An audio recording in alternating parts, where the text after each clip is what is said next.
Good afternoon. Thanks for joining us.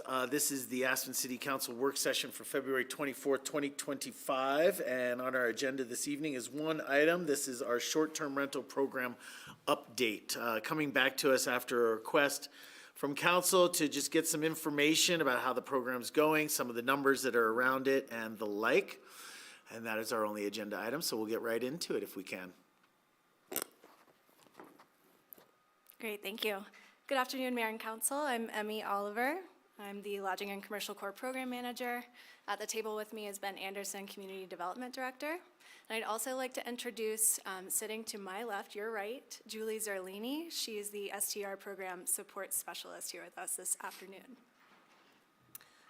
Thank you for having us. We are here, as you said, for a presentation about the short-term rental program.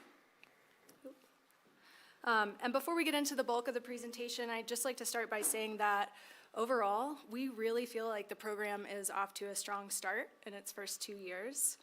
We have hundreds of engaged customers. We have staff that are extremely knowledgeable and committed to great customer service.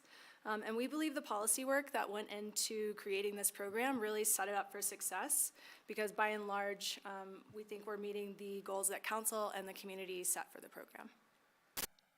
So our presentation today has two distinct purposes. The first is to provide an overall status update about the program in conjunction with the data that we've collected over the last couple of years.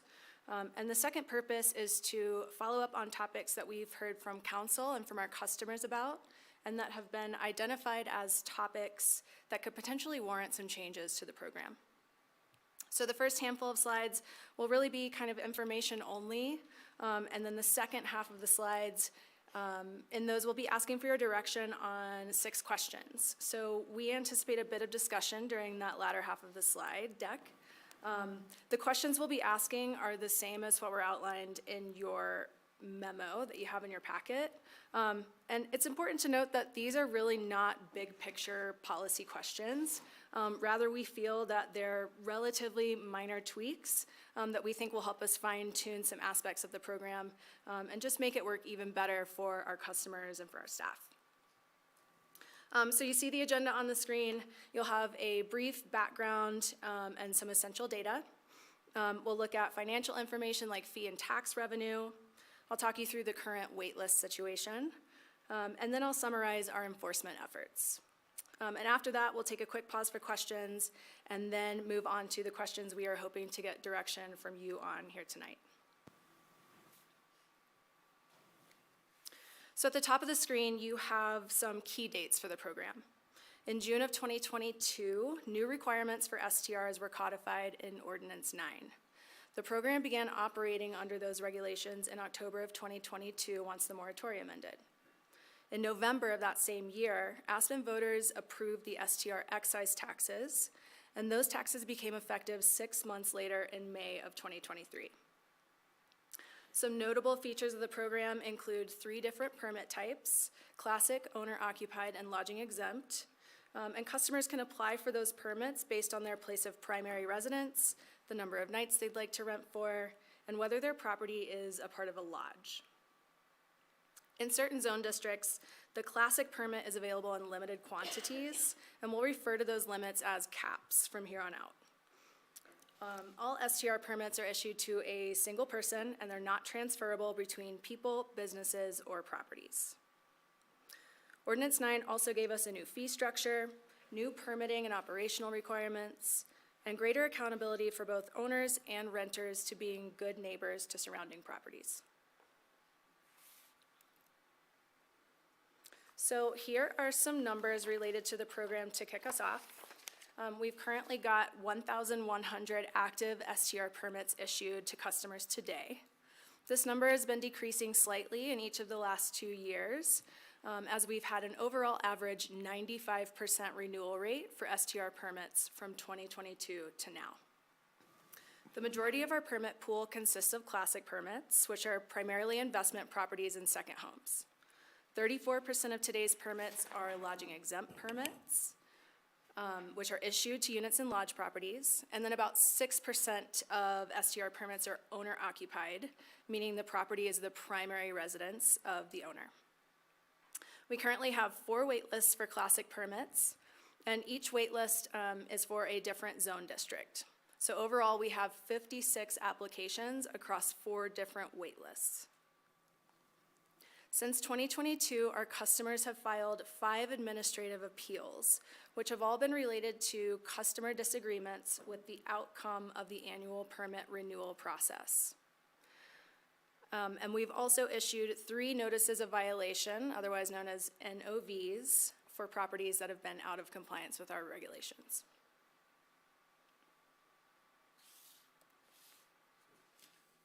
So this is the first financial slide, and it shows program administrative fees. These fees are paid by the applicant when an application is submitted. Units at lodge properties pay $150 per year, and primary and second homeowners pay $394 a year in administrative fees. The image on the left shows the breakdown of fees collected in 2023 and 2024. Bless you. And the smaller value in 2024 is consistent with the decline in permits from 23 to 24. Combined fee revenue totaled nearly $800,000, and the figure at the right shows how that total is allocated among city departments. Fee revenue primarily funds staff labor, but it also supplements the cost of the permitting and tax collection software.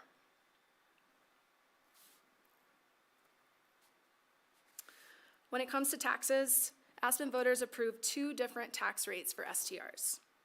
A 10% rate is applied to rentals with classic permits, which again are primarily investment properties, and a 5% rate is applied to rentals at primary residences and units at lodges. The graph on the left shows revenue broken down by year and by permit type. You'll note that 2023 totals are actually smaller than 2024 here because STR taxes were only effective for 8 months out of 2023, and they were effective for all 12 months out of 2024. So total revenue from 2023 and 2024 comes to about $10.3 million. Aspen voters approved 70% of STR tax revenue to be allocated to affordable housing development, which you can see in the chart on the right. The remaining 30% of revenue was to be split between infrastructure improvements via the Asset Management Plan Fund and environmental initiatives via the General Fund. Any questions on financial information so far? Okay. Thank you. Now we're switching gears to cap zones and the related wait lists. Council approved caps on classic permits in 14 zone districts. Caps are intended to limit the impacts of STRs in zones that are primarily residential. In 6 of the 14 cap zones, the number of active permits is lower than the cap for each of those zones. That means that permits are available without a wait period in all 6 of those zones. In the remaining 8 zones, the number of permits is either greater than or equal to the number of permits that the caps allow. And so that means that permits aren't immediately available when a permit is applied for in those zones. Looking to the far right of the chart, you can see that in 4 of those zones, there are wait lists for permits. And then in the, because the number of existing permits in those zones is greater than the cap. In the other 4 zones, the number of permits is equal to the cap for each zone. So there aren't wait lists in those zones right now, but if someone applies for a permit, they would be subject to a wait. They would need to wait for an existing permit to be abandoned before they would get one. So the next slide we're going to look at really centers around the wait lists that are circled at the bottom right of this screen. So focusing in on the waitlisted zones, we can see on the graph that a couple different scenarios are playing out. The vertical axis shows the number of applications on wait lists, and the horizontal axis shows the time the wait lists have been in effect. The red and green lines at the bottom of the graph represent R15 and R15B. These wait lists have shown some movement at times when permits became available to folks in the top positions. And the dips in the lines represent the size of the wait list decreasing as permits became available. The average wait time for applicants on those two wait lists is about 11 months from the date they were added to the date they were offered a permit. R30 and RMF, on the other hand, are a different story. These zones are represented by the blue and purple lines on the graph. You can see no downward trend in these lines because both wait lists have only increased in size. No permits have become available in R30 or RMF because the number of permits that predate the permit caps is still higher than the caps allow. So until additional permits are abandoned in either of these zones and the number of existing permits falls below the caps, these wait lists are only going to keep getting longer. So while both of these wait lists have applicants that have been waiting for permits since 2022, the difference between the two is the length of each wait list. RMF currently has 46 applications on its wait list. 4 more permits need to be relinquished in RMF before the first applicant on that wait list will be offered a permit. In R30, the wait list is much smaller. It has 4 applications. However, 6 permits need to be relinquished before a permit can be offered to the first applicant. We know staff and council have received feedback on the length of this RMF waitlist, and this is one of the topics that we'll discuss later in this presentation. But are there any questions I can answer about waitlists or cap zones right now? Yeah. Yeah, built into that ordinance was that to decrease the number of permits that were available, so the delta between the RMF. Mike, can you just move it? Thank you.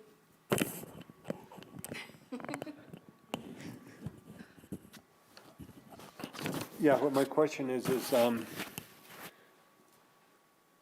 I lost it.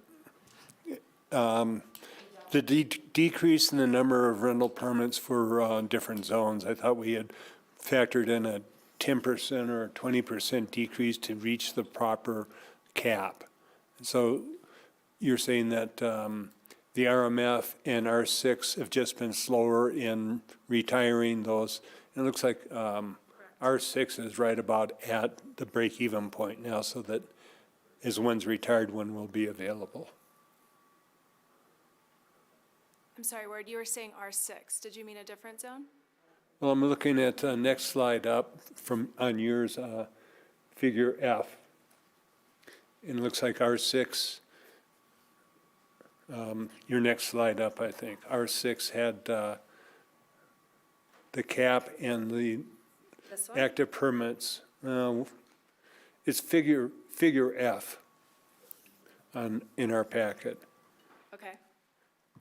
And the delta between the permit cap and the active permits is because there were permits that were issued before this took effect, and those still have to be retired before more are available.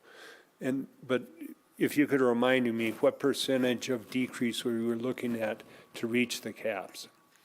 Yeah, so council set the caps at 25% fewer permits than were existing before the ordinance went into effect. So really, it's RMF is the only one that hasn't caught up. RMF and R30. And I will also say that just based on what was happening pre-moratorium, there were significantly number of properties with permits in RMF, just because of the nature of the developments.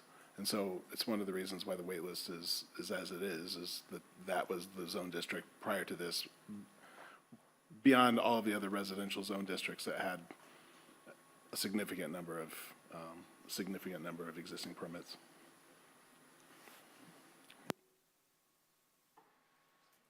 So we're almost at that level that we were aiming at when we enacted the legislation. Any other questions? Okay.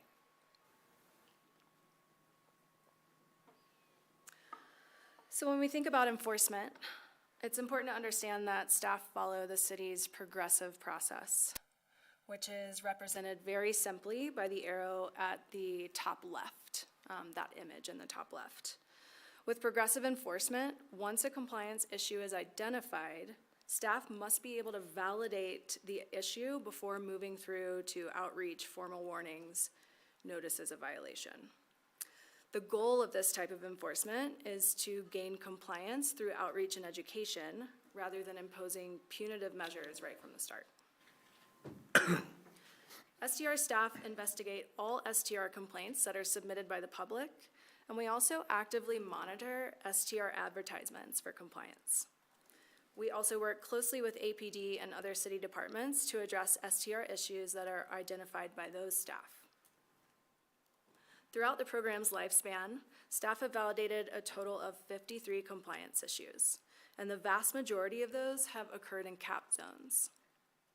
The top issues we investigate are nuisance, which is typically noise or smoke related, operating without a permit, and wildlife intrusions into trash. Of those validated issues, staff's direct engagement with the non-compliant party has resulted in corrective action in all except 3 scenarios, which eventually resulted in the issuance of NOVs. And where NOVs were issued, compliance was achieved prior to the imposition of fines or court.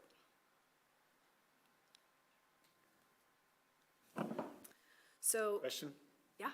Just curious, what were the violations on these 3? They were, 2 were for not having a permit, renting without a permit, and 1 was for wildlife intrusion into trash repeatedly. Oh, one more question. Does parking fit in here anywhere under nuisance? Parking is actually its own complaint category for us. We haven't had any reports of parking issues. Yet. Thanks. Sure. Any other questions on this? Thank you. Sure. This slide concludes the first half of the presentation. I've shared a lot of information up to now, so I'm happy to take any questions if you have anything on anything that was presented thus far. Yeah, I'll go. Yep, Sam? Just for the context for the rest of the conversation, I was just wondering, since this was enacted by a ballot initiative, what changes can council not make? Just for this program, like, or what can we make? What's the easier one to answer? But I just want to go through this knowing what we have the power to do and what we don't have the power to do. Sure. Like, Ballot initiative. Yes, so to set the tax. taxation, obviously, Yeah. needs a voter approval. But wanna other be than clear. that, program and process changes, probably everything else is in our purview. So cannot change the taxation rate, can change anything vote. else without a vote. I just wanted to be clear on that, just to make sure we're not discussing something we can't change anyway. Yeah. That's all. And also just as a related issue, on the questions that Emmy's about ready to present, should you desire to change any of those things, the reason we've elevated to this conversation is they can't be amended within our program guidelines that you folks just updated a couple months ago. And so all of these topics would involve a land use code amendment through a typical land use code amendment process. Thank you for that clarity. Thanks, Ben. Other questions on some of the information that's been put forward, or is there any information that you were hoping to see that you didn't see? Okay. Okay. All right. Moving right along. The next 6 slides are questions that we'd like to get consensus direction on from you all. Each of the topics represents an aspect of the program which has been brought to our attention by customers and/or our staff. Again, these are not big, hairy policy questions, but rather they're topics we see as fine-tuning per your direction. It is our preference to kind of pause and talk through each of these questions as we go through each slide before moving on to the next. And we will summarize what we hear from you at the end, if that's okay. So the first topic is non-transferability. As I've mentioned before, Ordinance 9 contains language which prohibits STR permits from being transferred between individuals, companies, and properties. Non-transferability is important because it ensures that attrition of permits occurs as properties change hands, and it helps facilitate the movement of applicants on wait lists for permits. We have heard from a substantial number of customers that non-transferability can be especially consequential when it comes to estate planning. We know that some STR properties have been owned by the same family for decades, and in some of those cases, the rentals serve as the primary source of income for couples who are retired.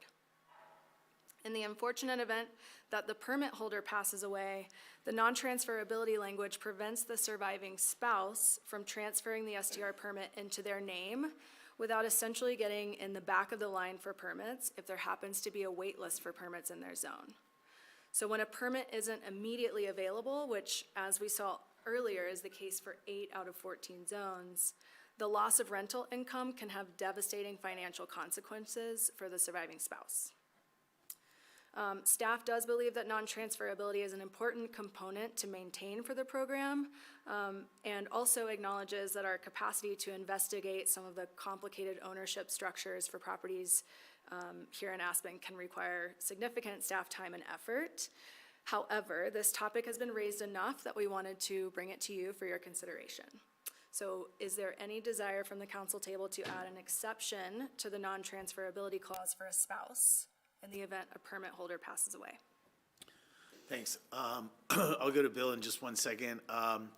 My question here would be about not just a spouse, but for example, if there's a death and the property is going to be transferred within the family, but not necessarily to the spouse, right? To kids and the like. So I would want to have a little bit broader conversation about this, but I'm wondering about that same family ownership being along with this in-spouse. But I'll go to Bill for comments or questions.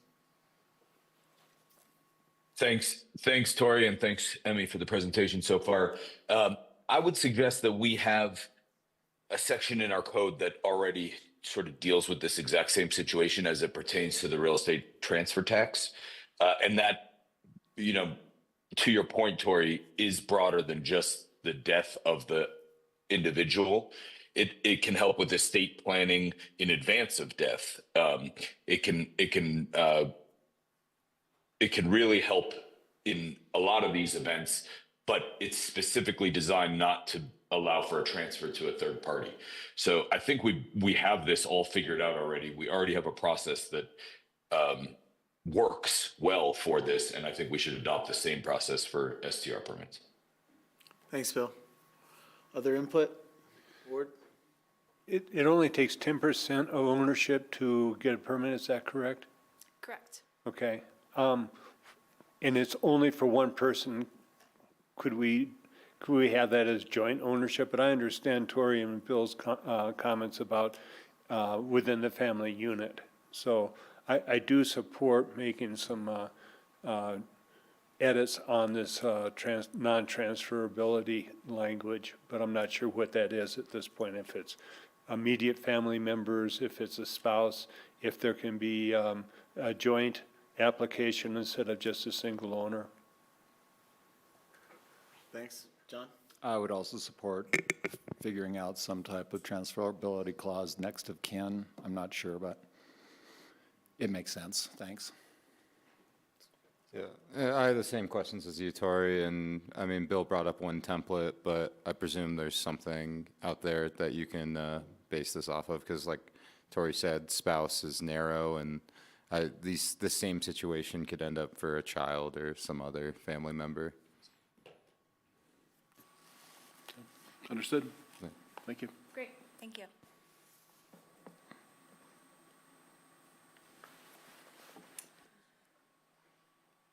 So council approved a cap of 190 classic permits in the RMF zone. At the start of the SDR program, as we know it today, there were over 230 permits that pre-existed the program and were grand-personed into RMF. So they were not subject to the cap, and those are the permits that we're working on reducing to get to the wait list now. The idea was that attrition would, over time, bring the number of active permits down below the cap. And while this has been happening, it's been happening at a relatively slow pace. We lose an average of 12 permits per year in RMF. In contrast, there are 46 applicants on the waiting list, and over 20 of them have been on the wait list since 2022.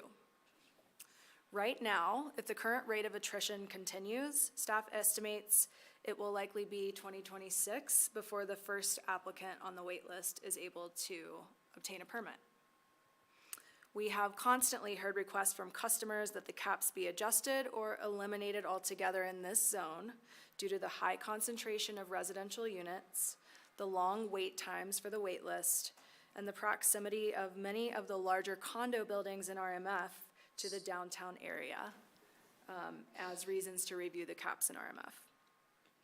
Would a majority of council support adjusting or eliminating the cap on classic permits in the RMF zone? Is it possible to get more information about the RMF zone? Certainly. Is there something? What is the boundary of the RMF zone? Yeah. Did we come upon the cap based on the total number of units in that zone minus 25% kind of thing? For me, I just need a little bit more information around the RMF zone.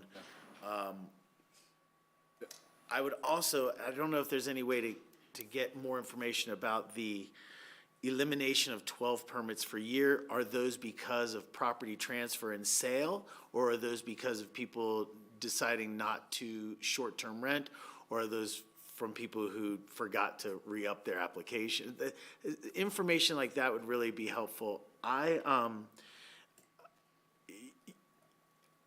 can see I could support some movement here, but not knowing some more of the base information, I can't really say. It'd be wonderful to just say, hey, you know what? Let's extend it by 46, get rid of this wait list, and let's keep moving forward or something. But I don't know that that's in the best interest of the community. So for me, I am supportive of this conversation, but with a little bit more information would really help me to understand how to be a little bit more precise with that. If it would be helpful, we can certainly talk about the RMF zone district and some of the basics tonight, or we could follow up in an additional memo, depending on your desires. Let's go around and just get initial reaction to this and see if there's more conversation that needs to come from it, and then we'll go from there. Bill, I'm going to call on you first because you're remote. Thank you. I'm curious if doing these caps by zone district is really the best approach. And one of the reasons I ask is, my house is in RMF, and my house is more like more akin to like a single family house, even though it's not a single family house, than a one bedroom condo at Chateau Roaring Fork or something like that, for example. So I think mine is one of quite a few examples of something that doesn't really fit the mold and the idea here. And I don't know if that will have a positive or negative effect on these caps and how people feel about these caps, but I'm just not sure that the intent here is really captured by categorizing these things by zone district. But I also don't know if there's like a better, more scientific, fair way to do it. And I know this is a bit of a separate question and a separate topic than what's being asked here, but I also think it potentially really relates. So that's a question kind of back to Emmy and Ben is did you look at that previously? Did you contemplate that previously? Is it worth recontemplating it? I guess that's what I'd ask. Yeah, I'm happy to speak to that a little bit, and I think I'll start it with a response a little bit to Mayor Tory's question.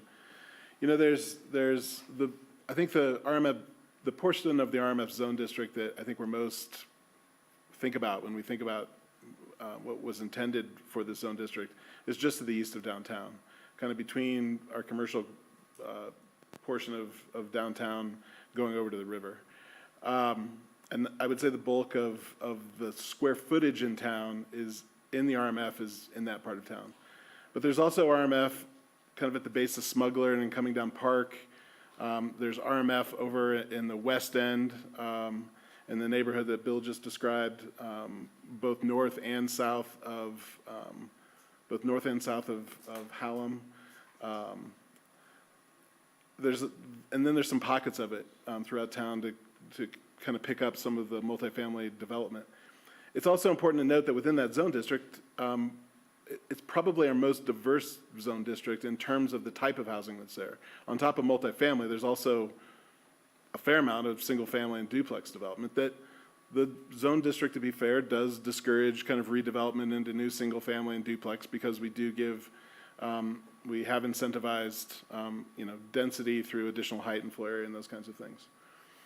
And so I do think when we think of proximity to downtown, proximity to services, proximity to the intensity of activity, there's certainly some developments within RMF that I think we're not too far away from some of the things that we're thinking about by not having a cap in the zone district, or excuse me, in the lodge zone district and in the commercial core. Having said that, it's also difficult to parse that out because, as you get a little bit further from the core, it becomes a little bit more residential, a little bit more of a neighborhood feel. And then even in some of those buildings that are immediately adjacent to the core, some of them do have, full-time residents living in them. And so it's a little bit difficult to parse that out. And I think at the time, this kind of division is the thing that we had in place that I think we all understood. We all kind of thought reflected the kind of development patterns across the city, kind of reflected the kinds of residential or, more commercial activity that we have. And so, I do think that the zone district, while it's not perfect, and I agree with some of the comments that Councilmember Guth raised, it's probably the best thing that we have to have a system that differentiates the different parts of towns and the kinds of intensities we expect there. So, I do think that we've heard, I would say of topics, this is the one that we've probably heard the most about because of the length of the waiting list. The 230, as we did across our residential zone districts, those were the folks that got into the permitting system prior to the moratorium. It was a number of permits that we used to set that cap. It is not a reflection of the number of multifamily units that are in the zone district in any way. It was really based on the number of permits that were existing prior to the program coming into place.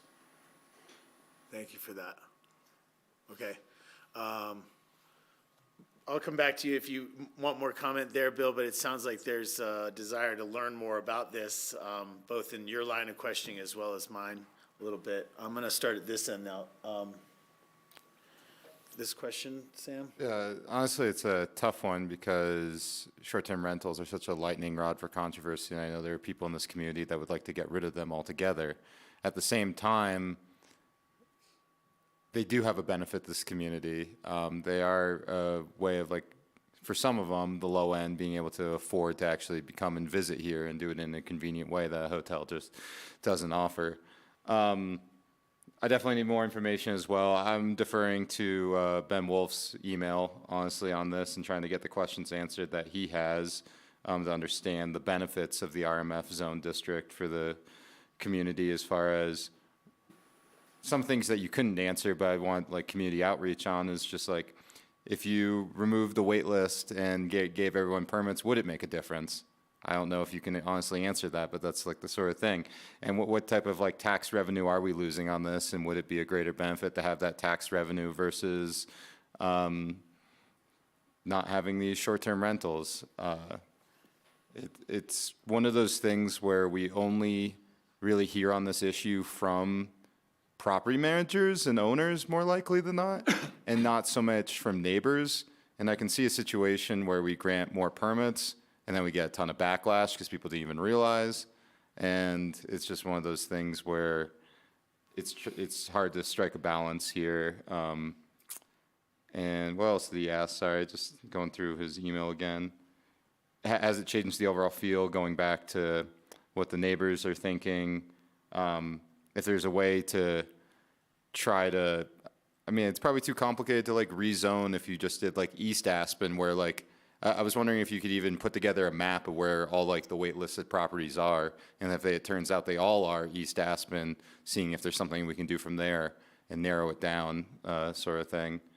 But this time, I can't make a determination on this. I very much need to understand the situation better because of how polarizing this issue is and the impact it has on our taxes and community and everything.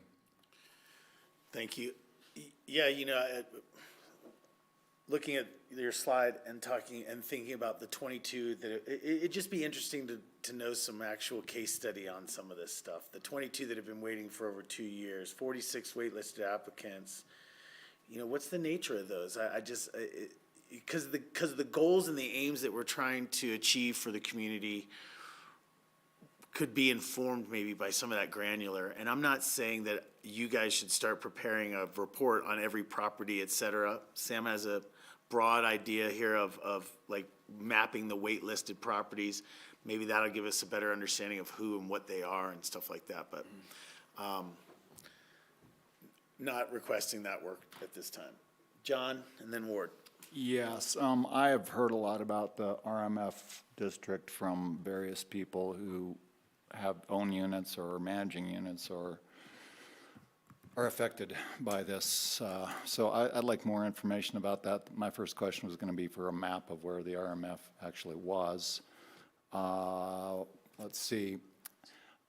I'm aware of the time and effort that went into creating this program because I was on council at the time, and based on what staff is bringing back to us and based on my own personal experience, I think this is working great.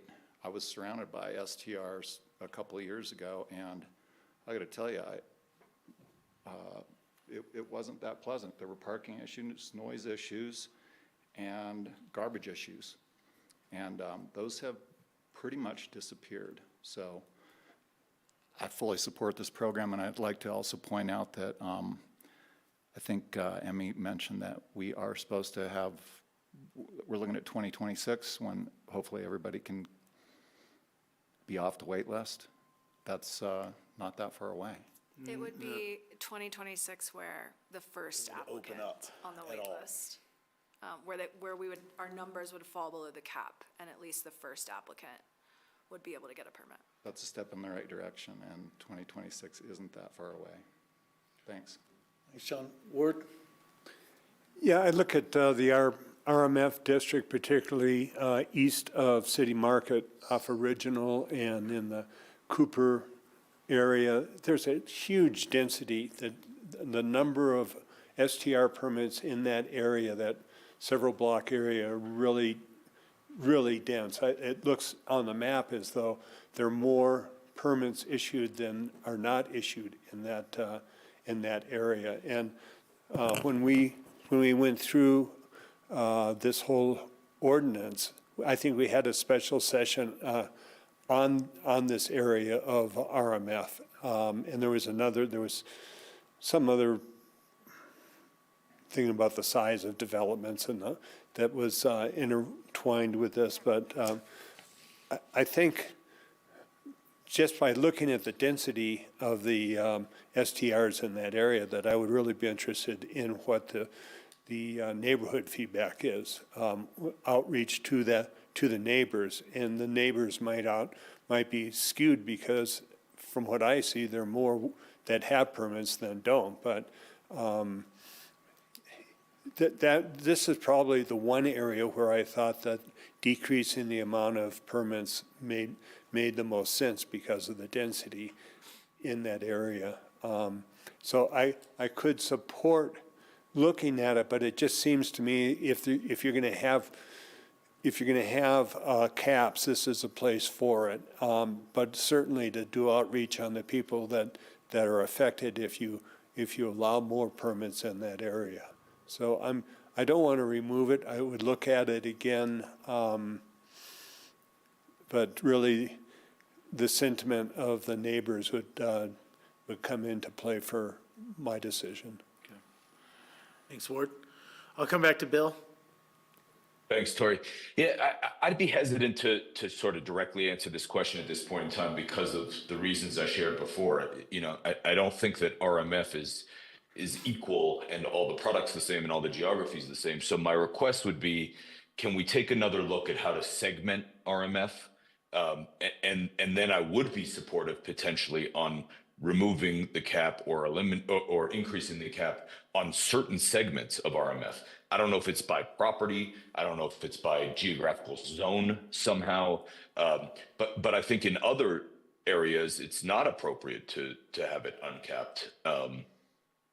So I would ask you to take one more look at ways to segment that and demise it a little bit more thoughtfully, because I don't think, I heard everything you said, Ben, and I appreciate the answer, but I just don't think this is the right way to demise those particular group of units. So you've had a couple that would love a little bit more information,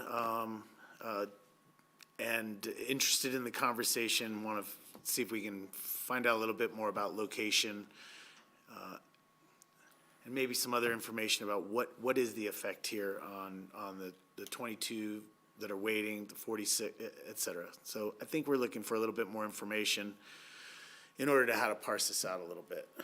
Understood. I don't think this is an issue that's going away, and so we'll do some, we'll try to frame the issue a little bit better and be back with you.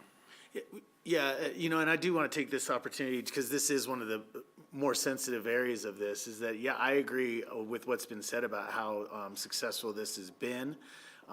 Implementing this, once again, leading edge versus bleeding edge. I mean, we got out there early on this, and to see that our program is working as effectively as it is really refreshing, because I see a lot of news from a lot of other mountain towns and what they are doing in their programs, or as some have really come to light most recently, is that some of them are getting rid of STR permitting completely. And so I'm glad that we're having these conversations that we're having about tailoring this and refining it, as opposed to eliminating all STRs or whatever that would even look like in our community. I don't know. But anyway, I just want to give you kudos for the good work that you have done.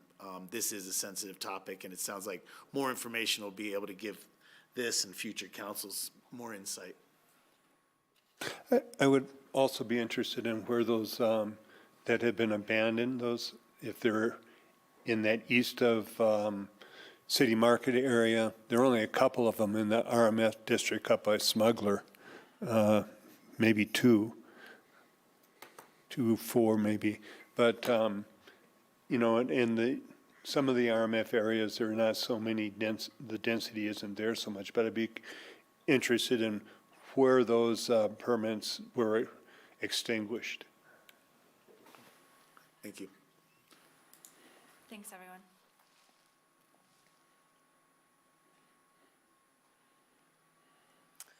Third question is about the public notice.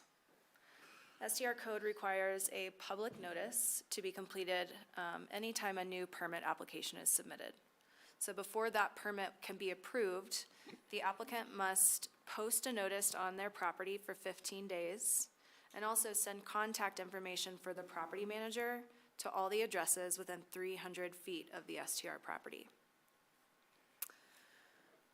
We've heard a good deal of neighbors. We've heard from a good deal of neighbors that receive these notices, especially in the lodging and commercial core zones downtown, where the STRs are not subject to caps.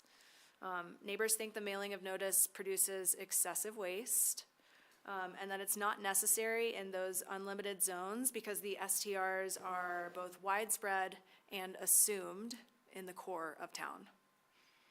We've also heard from applicants completing the notice that in those downtown zones, they often are sending out hundreds of pieces of mail each time a notice is completed, because the density of units is so high that they have to send to so many different addresses. Our code doesn't provide any locations where applicants are exempt from this requirement. So wanted to see if council would like to exempt properties from the public notice in zones where STRs are unlimited. Question for you, is this, and in what way is this a benefit to staff? If it is, The notice requirements are almost identical to what we do for all of our land use applications. 300 feet within, of the property, 15 days, poster, mailing. We do not require it to be posted in the newspaper, but it is certainly for neighbor benefit.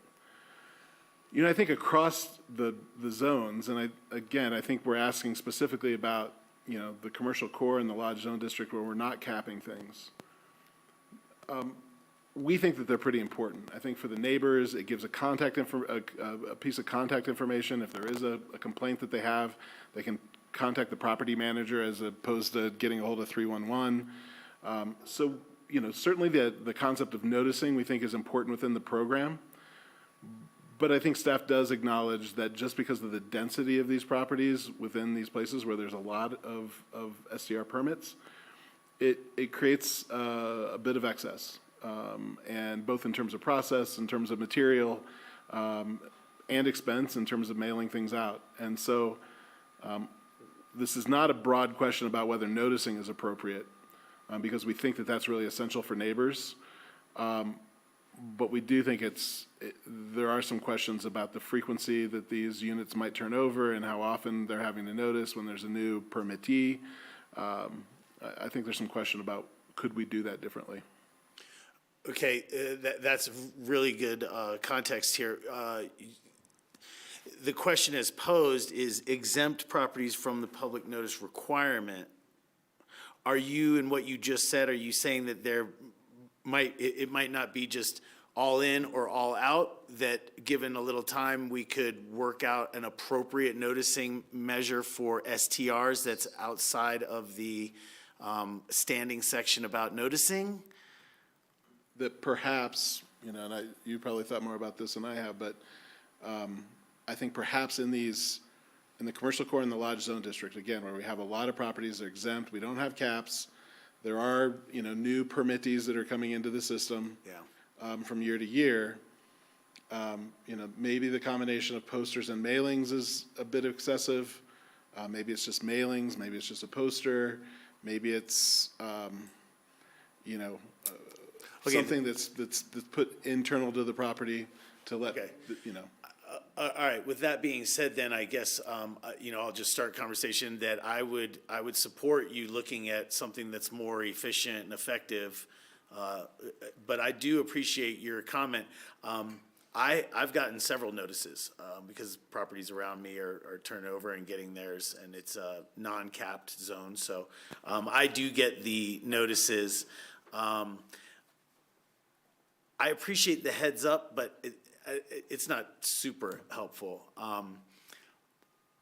One of the reasons is I can't tell where the noise is coming from. I can't, so like even if I had the information about 310 East Hyman or something, I don't know that it's 310 East Hyman that's going to be causing any of the disturbance. But anyway, so what I'm hearing is that it's not A or B, that there could be something that could be worked on that's more efficient for both the permittee as well as the neighbors and staff as well. I mean, part of what I like to do is try to make things easier on you as well.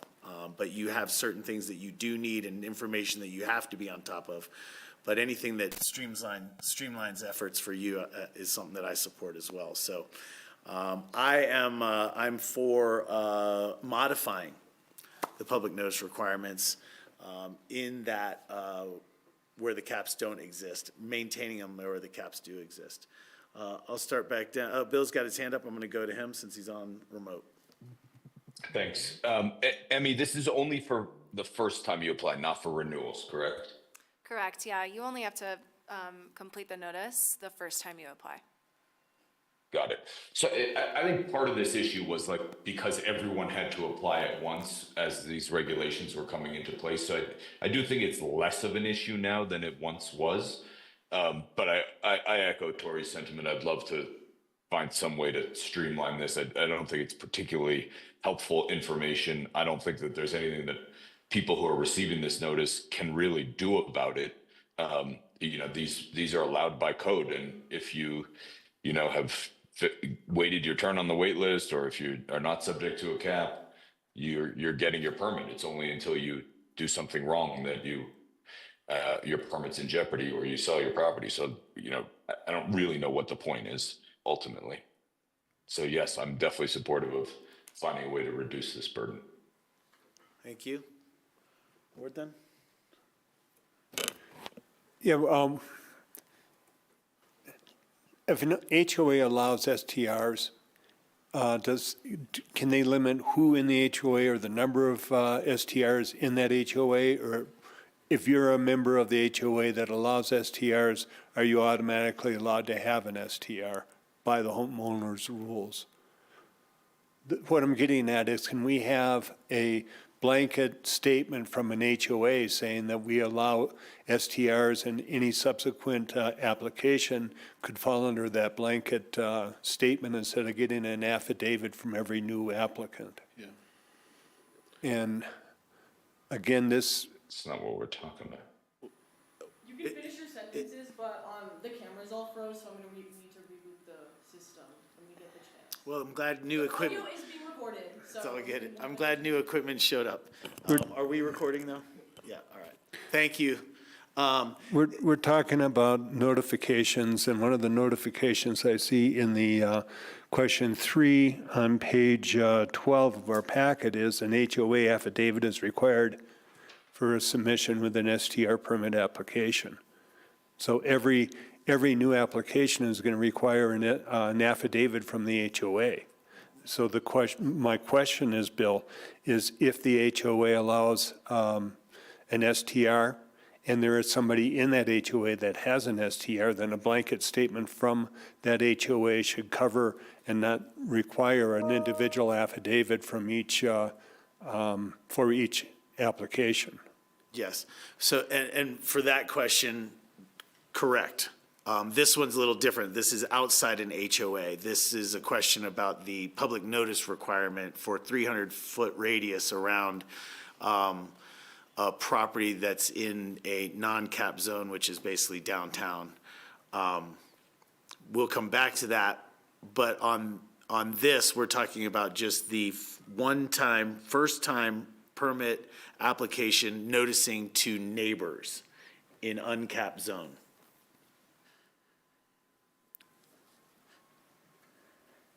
I still read in the memo on question 3 where this involves an HOA, but if we, I'm sorry, Ward, I may have gotten my questions backwards between the memo and the presentation. They might be slightly off. So But this we is- will get to the HOA question. This is question 3B. You're looking at 3A right now. Thank you. Thank you. Are we okay to go on? I think so. Here you go, Ward. Yeah, this is your question, Ward. So this and the next question pertain to application requirements. So this is around a homeowners association approval for permit renewal applications. Our code says that properties subject to an HOA must submit a letter signed by the HOA with each STR permit application. These letters are important because they notify the HOA that an owner is applying for a permit, and they also absolve the city of interpreting or enforcing the HOA's rules. HOA sign-offs are consistently required with other land use applications, including building permits and land use cases. In addition to requiring HOA sign-offs when a new application is submitted, continued permission from the HOA has been sought in previous permit renewal cycles since HOA bylaws and board composition can change from year to year. We've heard repeatedly that the requirement to submit updated signatures as a part of the permit renewal process produces a burden on managers of large and multiple HOAs. The request has been made to modify this requirement to allow either the property owner to sign off instead of the HOA member, or for the HOA to be responsible for notifying the city in the event its bylaws no longer allow STRs. Does council want to modify or eliminate this requirement for renewal applications only? So it would still be required with a new permit application, just not annually as that permit is renewed. Right. Question? Yeah, real quick, it just seems like this issue is more an issue for an HOA than it is for the city. So I was wondering if the HOA, we could change it where the HOA is the gatekeeper if they want a renewal permit to go through every year or not. Because like you said, boards turn over. So in that case, the board can discuss, we want these renewals to come, or they can say, don't bother us, we're fine. And it seems like the onus should be on them, not us, because they're the ones that are going to be bothered by this. Yeah, I would say that across building permits, land use applications, and in this case as well, there are different perspectives about who the onus of enforcing HOA requirements are, and sometimes there's an expectation of somebody's neighbor that it should be the city enforcing something that's in their HOA declarations. I agree. Okay. But I will say that form is incredibly helpful to us, just to say, hey, we all, when you submitted this thing to us, you were put on record that your HOA has to kind of be in approval of what you're doing. And it's a little bit more, I will say that on a renewal for an HOA, the likelihood that the HOA has changed their declarations to preclude STRs from one year to the next is not as likely as somebody not being supportive of a building permit that's happening within a building. But it does simplify things for staff to have clear understanding that the HOA is supportive of the application. And then with that, then another streamline is, do they need to submit a unique application for every unit in the same HOA? Because it seems like it'd be smart if you just did one application for all the units in the HOA rather than 100 for whatever. Yeah, as it stands right now, each unit is required to submit its own renewal application because each unit has an individual permit. But we could certainly look at other options. And usually they all, if within a building, I'm just going to, since Ben sent an email about it, I'll use Frias. A lot of times Frias is the sole property manager in the building, but sometimes there's multiple property managers who are overseeing multiple properties within the same development. And so, again, and it's not so different from the public noticing thing of just having a common standard across these different scenarios that can play out, as opposed to trying to differentiate them in terms of how they actually function, because sometimes we're not privy to what's happening in a particular building or which property manager is, or which property manager is acting on behalf of the HOA and that kind of thing. So it's mostly just to create a common set of standards, but Yeah. we get the burden that this is creating in some circumstances. Yeah. So from what I know now, I would say either put the onus on the HOA or have each property manager that has as many properties as an HOA only be able to submit one application for all the units that they have in that HOA. And if you have multiple property managers in the same HOA renting units, they can each send one renewal application for all the units there. But it should not be each individual unit, especially if there's multiple units in the same property manager. There very much is like a streamlined process in my mind from everything you've said. We think there's something that can be done to try to reduce some of this burden that's being described. Awesome. Thanks, Ben. Thank you for that. I'll just go quickly and say, yes, I do think that we should modify the sign-off requirement. Yes. Same answer as applied to the previous question. And Bill? Yeah, I would certainly be supportive of totally removing the HOA affidavit requirement for short-term rental permits.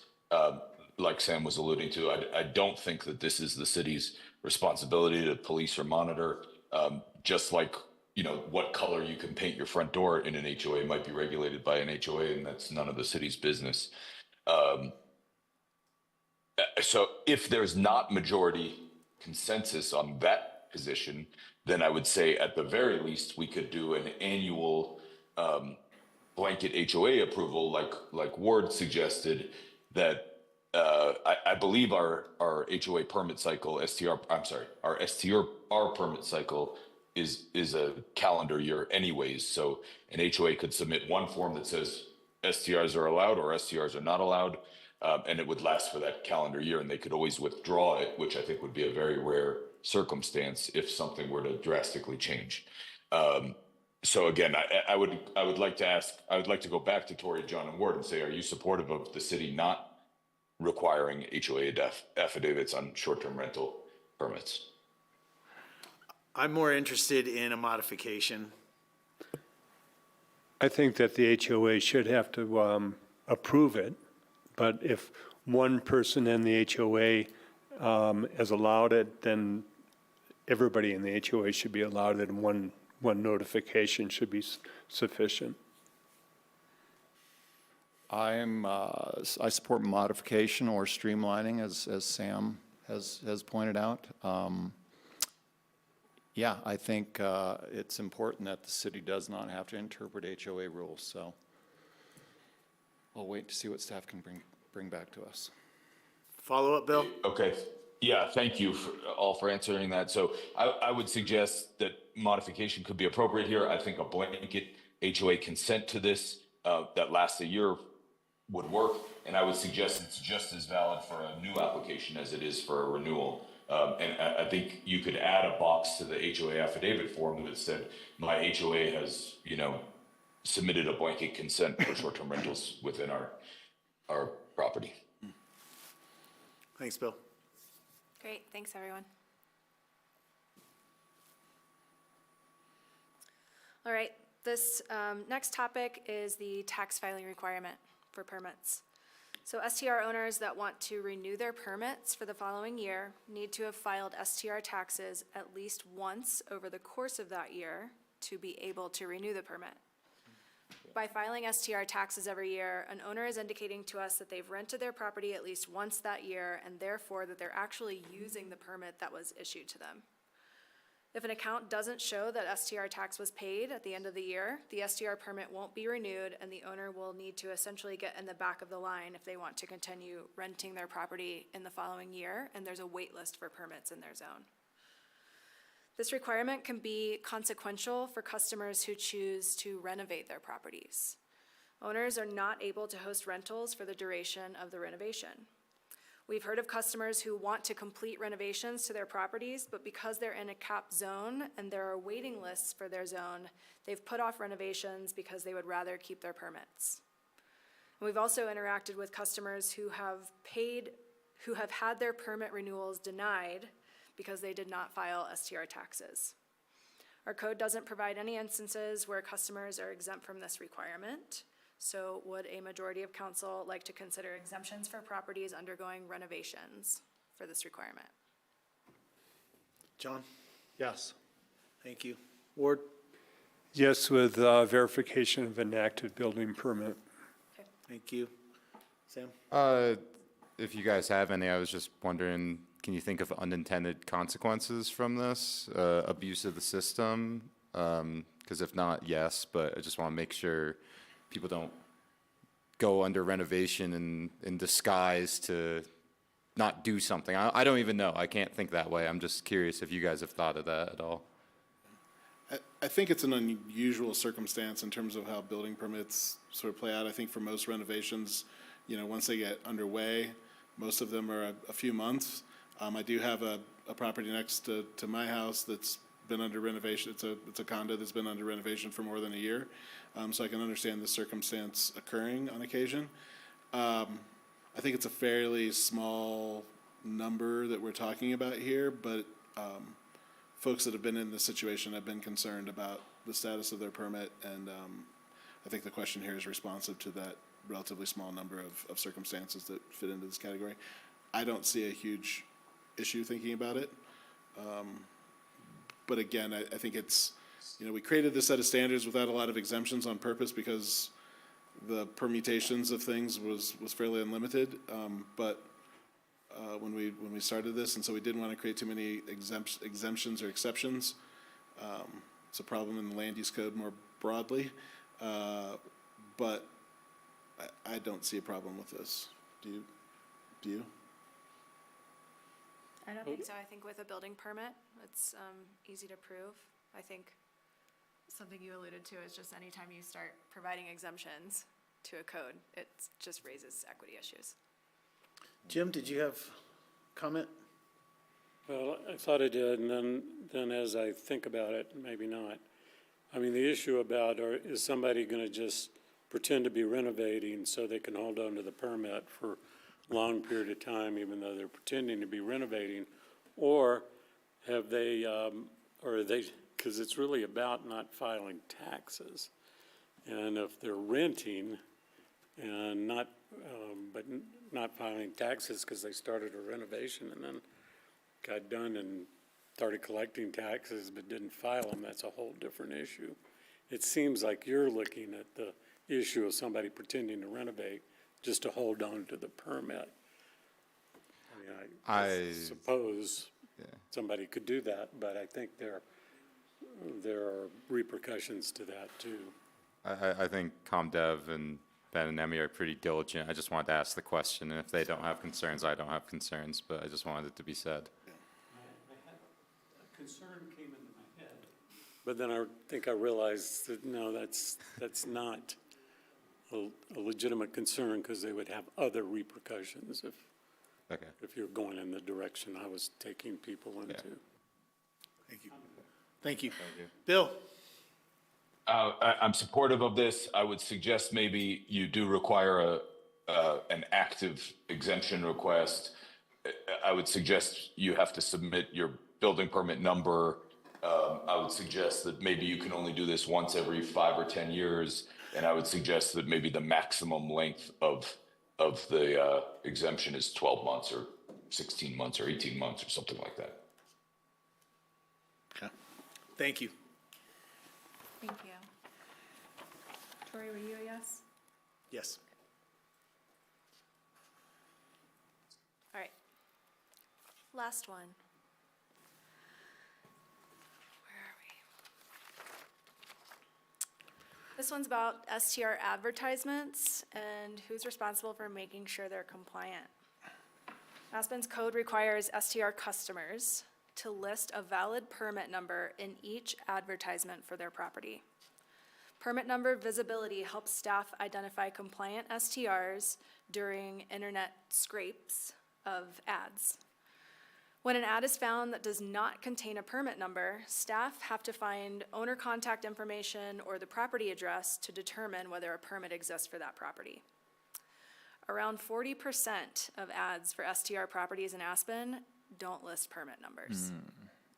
Most ads also don't list the property address or contact information for the owner either.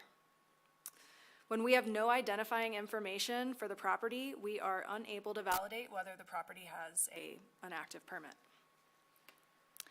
Our code holds the property owners accountable to making sure their ads are compliant. But again, if we don't have a way of determining the owner, we don't have a way to hold them accountable to listing those permit numbers. It flew away, Lucy just said. Yes, it flew away. One way to combat this would be a change in code language to hold advertising platforms accountable to only posting ads that are compliant with our regulations. With this type of change, staff would be able to contact the advertising platform directly to request that an ad is brought into compliance. A handful of municipalities throughout Colorado have adopted this approach with similar code language in an attempt to reduce the same issue. So is council open to updating our language to make ad platforms accountable to compliance with our ad requirements? And you said that this is something that is being deployed in other communities. Have you had any direct conversations with Airbnb or any of the other platforms? Yeah, actually, this option was presented to me by a VRBO representative. Excellent. When I asked, what are other municipalities doing when they're having issues identifying owners or permitted properties? Yeah, let me just say a positive word about some of the host sites. You know, we in some of the meetings that we go to outside of Aspen, we are approached and we speak with Airbnb representatives and others, and they are all extremely interested in being helpful and working with the city, not just ours, but everyone. So, if I had a list of the names of the individuals, I'd say them right now, because it's really been wonderful that how they've approached us and their sincerity in really trying to make it a platform that works for all of us. So if you've had those, then I'll just go ahead and say, yes, whatever system that you can do in order to achieve this, I think is a good thing. Oh, now it's up here. Flew over here, Lucy. John? Yeah, I support this. This seems like a necessary step to gain compliance. Sam? Yeah, I was just wondering, once again, similar question, what adverse effects this might have on the property manager? And the only thing I can think of is just like, I've never noticed as I went for an STR in some place I was traveling to, the permit number. Where would you would notice now? But like, is there any adverse effect to the property manager or the host to have to do this? I mean, they should anyway, but. I think what this would look like in practice is really making sure that those larger sites format their ads that the property manager or the owner goes in to make for themselves, that they format it so that a permit number can be listed. We know that in some of those forms, they tailor them to the municipality for which they're advertising in, and in some of those forms, they don't have a place for the permit number. So I think as long as someone is going to fill out a template to produce an ad on a certain site, if there was a place for the permit number and they are in compliance as they should be, it shouldn't produce an additional burden or consequence And for it them. makes life easier on you also. Yes, I just wanted to make sure. Thank you. I do think that if we went further and, required addressing or required ownership names or all those kinds of things, that would be a bridge too far. But I think simply the permit number would be hugely helpful to us. Yeah, I can see that. Yeah.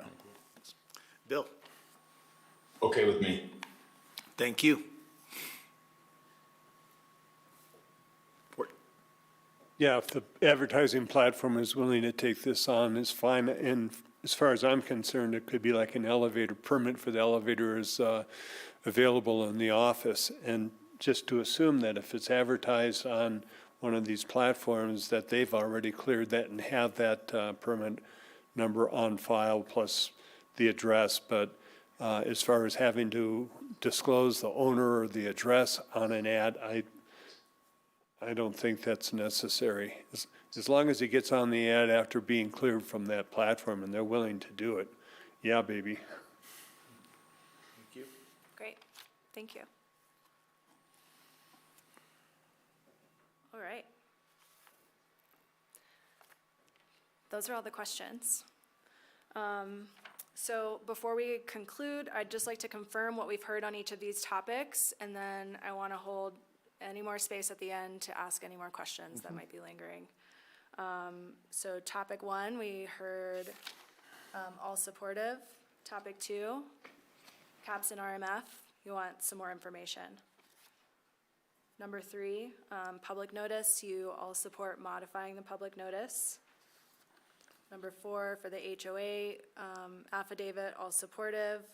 Number 5, exemptions to tax filing requirement, all supportive. And number 6, all supportive for ad platform. Thanks. Accountability. Thank you for that recap. Does And then, anyone else have any other questions? yeah, I think we have a couple others. Bill, I had your hand up first, and then Sam. Thanks so much. Two things for me. One is I'd like to discuss a run-out period after the sale of units. I think that it's reasonable, and it puts a lot of people in a lot of bad places if we don't have some provision for this.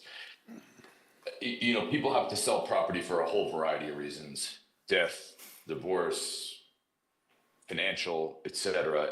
And not everyone plans to sell a property far in advance. So I do think it's fair to have some kind of run out period. I'd suggest 90 days post sale.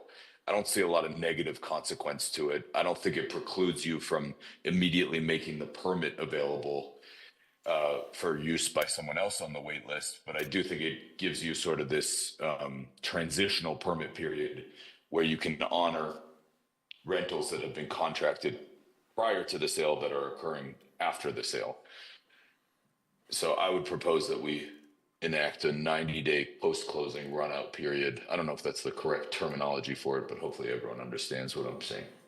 That's number one. Do you want both ideas at once or questions, Yeah, sure. topics, Tori, Yeah. or you want me to come back to the No, just second one? throw out the next one too.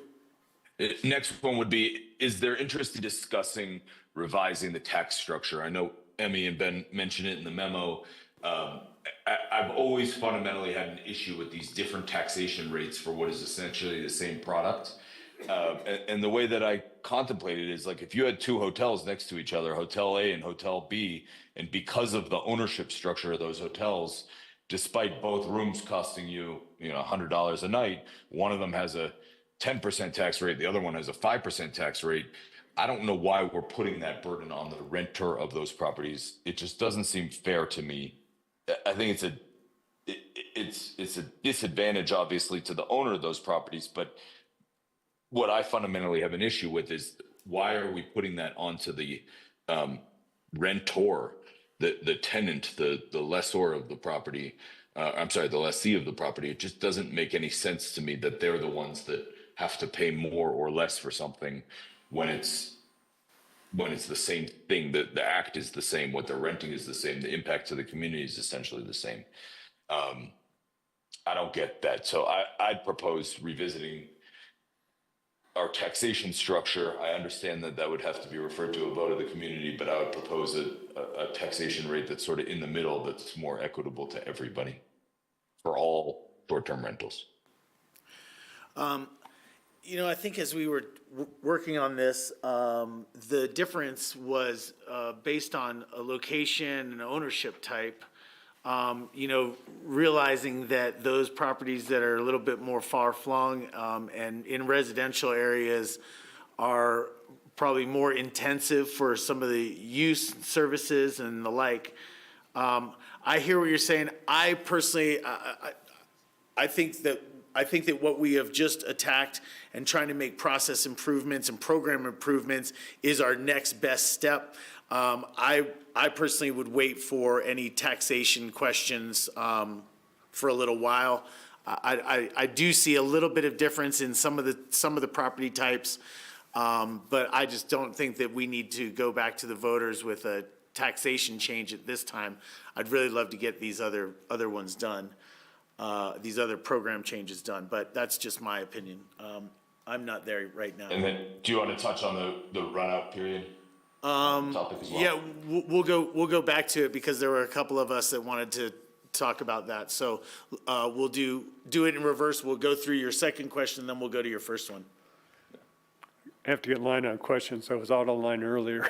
So- But as far as, I can give a little bit of background, Bill, on why there are different tax rates. And I think it relates to the property tax that is charged for commercial versus residential.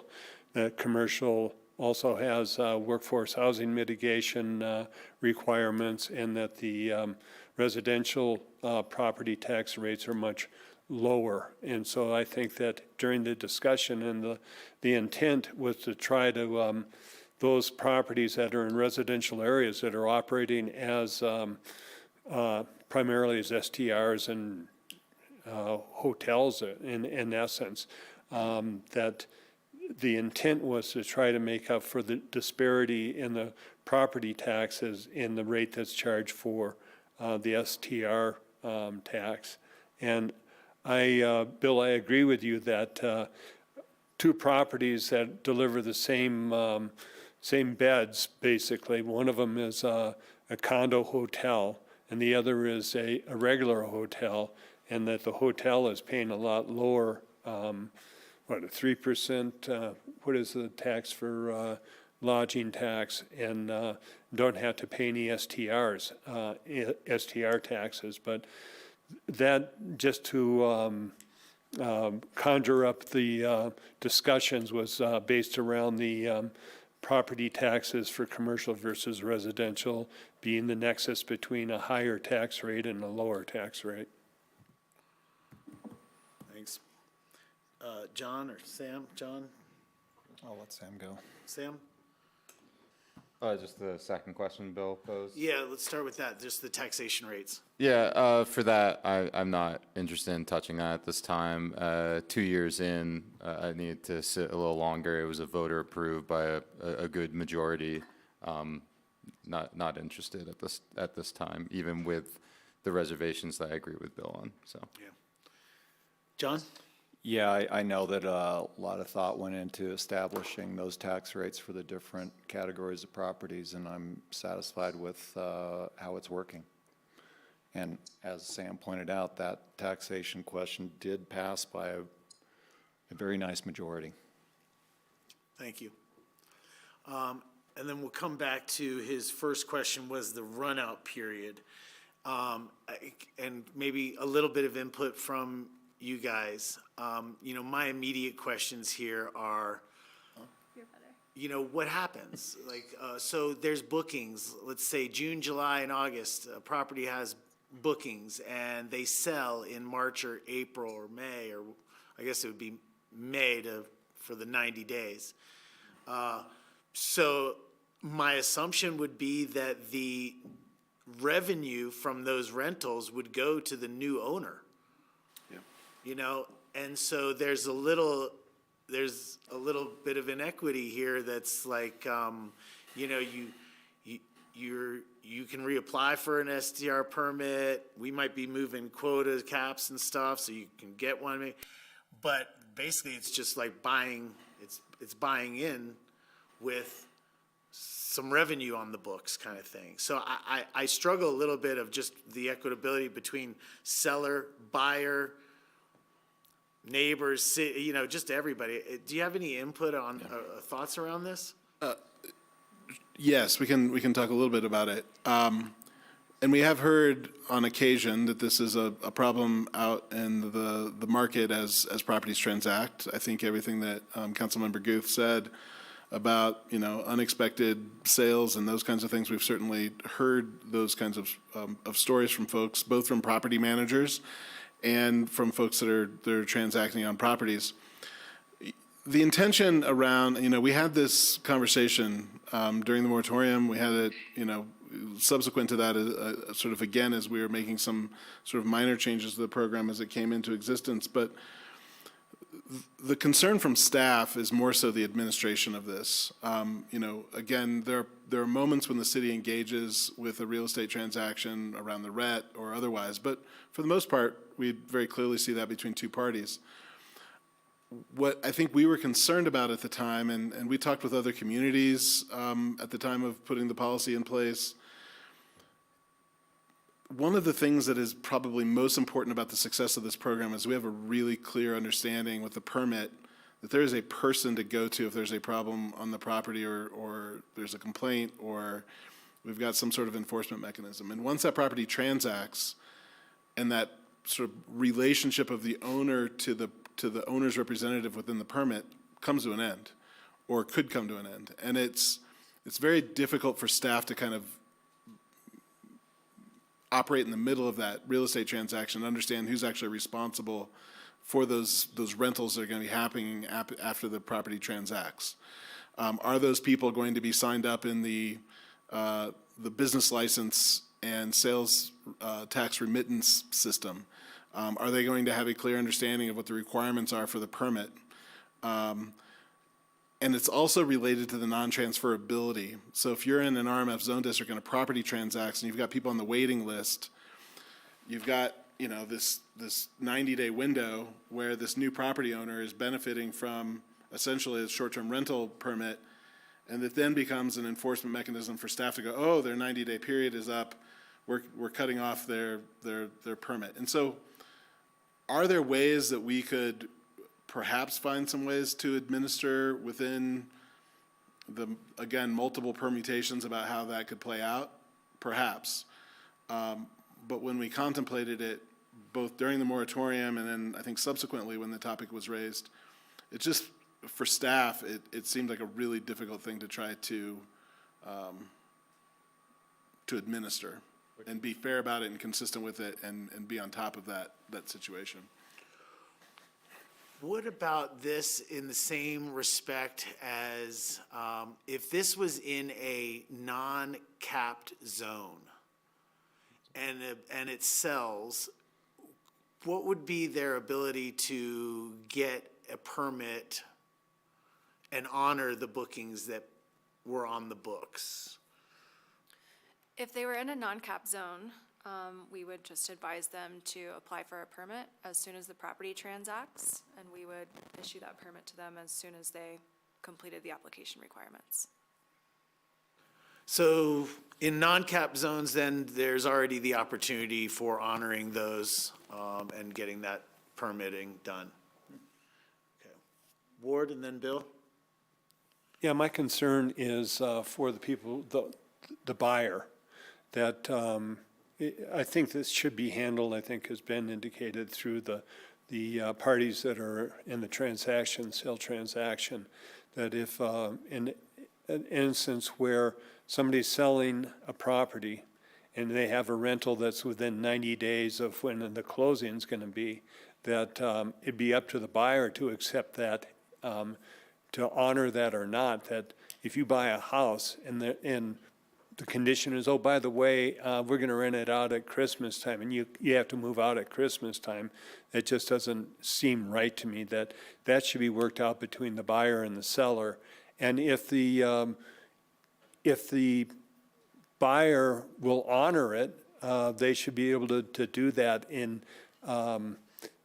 but make no more rental agreements until from the time that they enter into the sale agreement or a purchase agreement, and that 90 days. So you cap when the rental agreement can be made, and if there's a rental agreement within 90 days and it's all right with the buyer, they can honor it. But I don't want to force a buyer to be obligated to a rental agreement that the previous owner made. It just doesn't seem right to me. Interesting, thank you.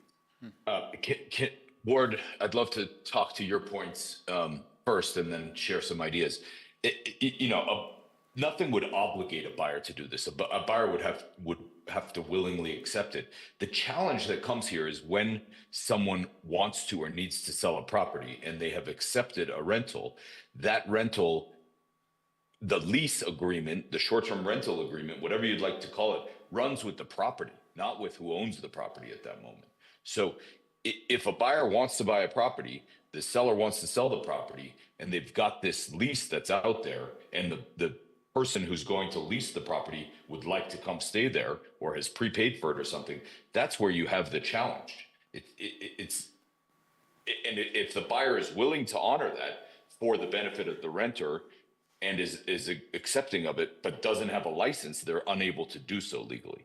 That's where the issue comes, but nothing forces a buyer to do this.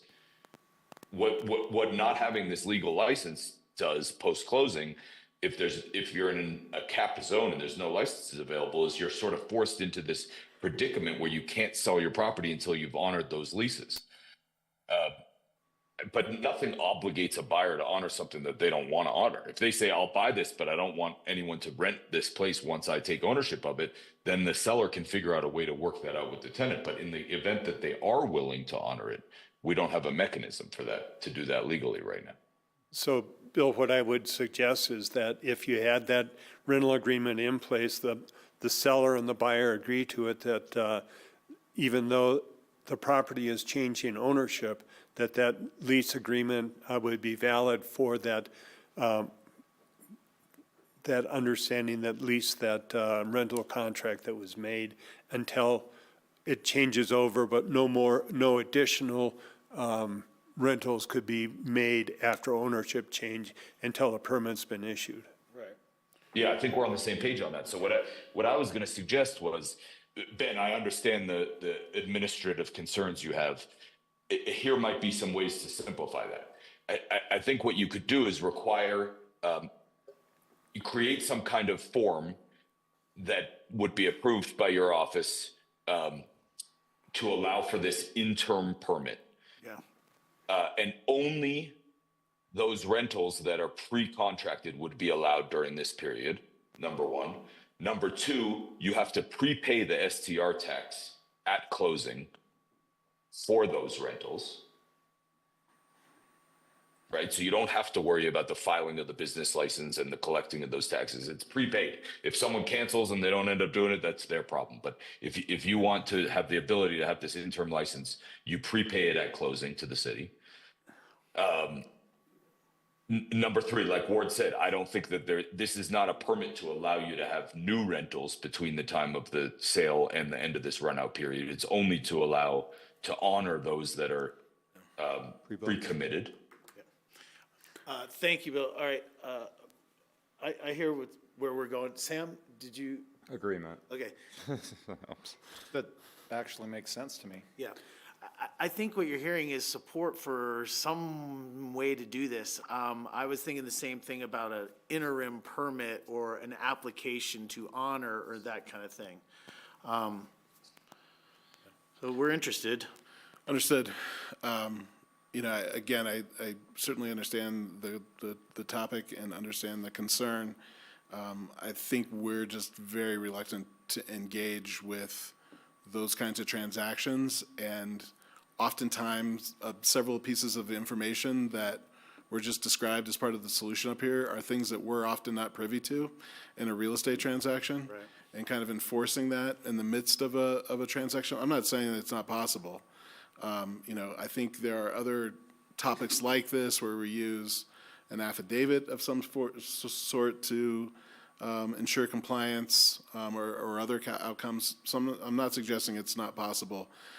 It's just it's a set of topics that I think we're a little bit concerned about wading into because we try to stay out of that stuff. Okay. Yeah. Bill,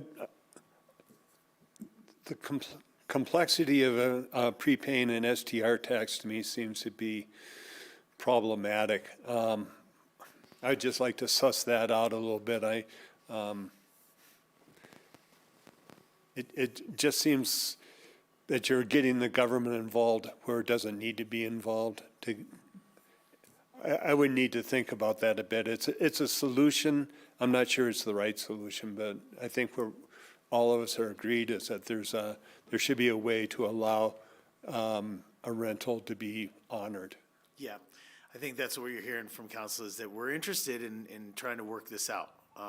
I agree, and Bill's just throwing out different ideas about how to get there. So I agree, prepaying the tax. I don't need that going into it, but we would love for staff to make more consideration about how we can come up with interim permitting or whatever we would want to call it or how it would work.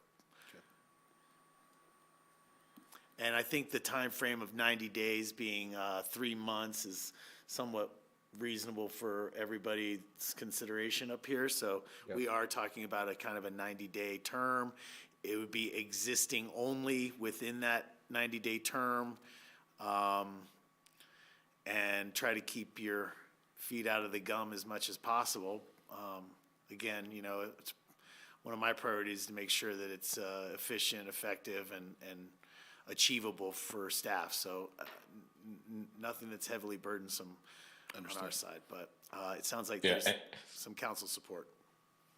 Maybe it makes sense to not require this process or have a different process if you're in an uncapped district.